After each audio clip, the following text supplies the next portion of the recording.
Hey there. Let's talk about something that's, well, it's a pretty personal and common feeling these days, especially in the Western world. It's this sense of spiritual emptiness. Today, we're going to explore why that might be happening and how, for some people, the core ideas of Islam are actually starting to feel like home. So let's dive in. Okay, just imagine this for a second. You've kind of done everything you're supposed to do.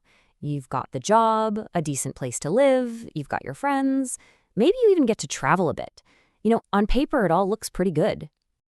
But then, when things get quiet, maybe late at night when you're by yourself, there's this little nagging feeling. It's almost like a hollowness inside, a sense that even with all the stuff you have, something really, really important is missing. If that sounds even a little bit familiar, trust me, you are so not alone. This feeling, it isn't just in your head. It's actually a recognized challenge of the world we live in today. Researchers and thinkers actually have a name for this. They call it the existential vacuum. It's basically that empty feeling we get when our very human need for meaning just isn't being met. And in our super fast-paced, secular world, it's becoming more and more common. Just listen to how powerfully this is described here. This book, The Wounded West, really puts it bluntly. It says that without a deeper connection, life can just become about the nonsense of the immediate. And what's left behind is loneliness, emptiness, and even anguish. That's a pretty deep spiritual wound. So where did this wound even come from? Well, there's a really compelling idea that points to a connection that we've lost, a connection to our own past. A French sociologist named Daniel Hervieux-Ledger came up with this concept called the chain of memory. Think of it like a living story, a tradition that connects us to the people who came before us and to those who will come after.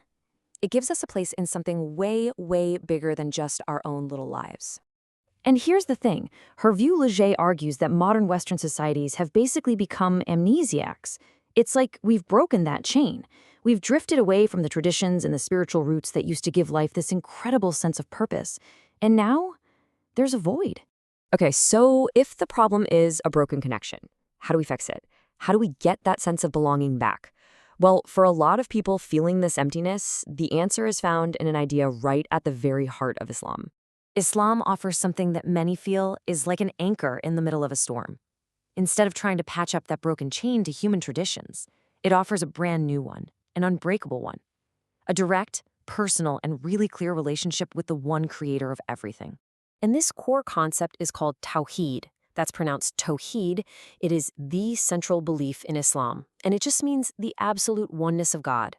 It's this simple but incredibly profound belief in one unique creator, the source of all peace and all purpose. This short chapter from the Quran, called Al-Ikhlas, just explains it so perfectly. It's considered the purest statement of this belief. It's so clear, so simple, and just beautiful. A description of God as one, eternal, and completely unique. So how does this one idea actually help fill that emptiness we were talking about? Well, first, it gives life a really clear purpose, to know and connect with that one creator. Second, it kind of frees your heart from needing temporary things in the world to be happy.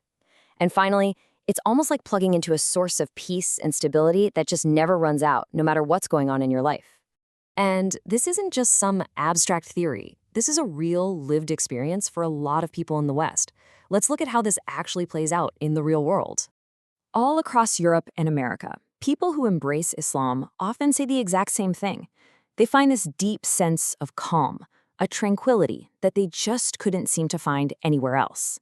For instance, there was a study from the University of Cambridge that interviewed new converts. One British woman just captured it perfectly. She said that what she found in Islam was tranquility and stability. It filled that void she was feeling. And look, this isn't just a handful of people. The data actually shows that in the United States, women are 4 times more likely than men to convert to Islam. That really shows that this message of peace and purpose is resonating deeply, especially with women who are looking for something more than what modern life is offering. So if anything we've talked about today has kind of spoken to that quiet, empty feeling you might have, here's a simple, totally no-pressure idea to take with you.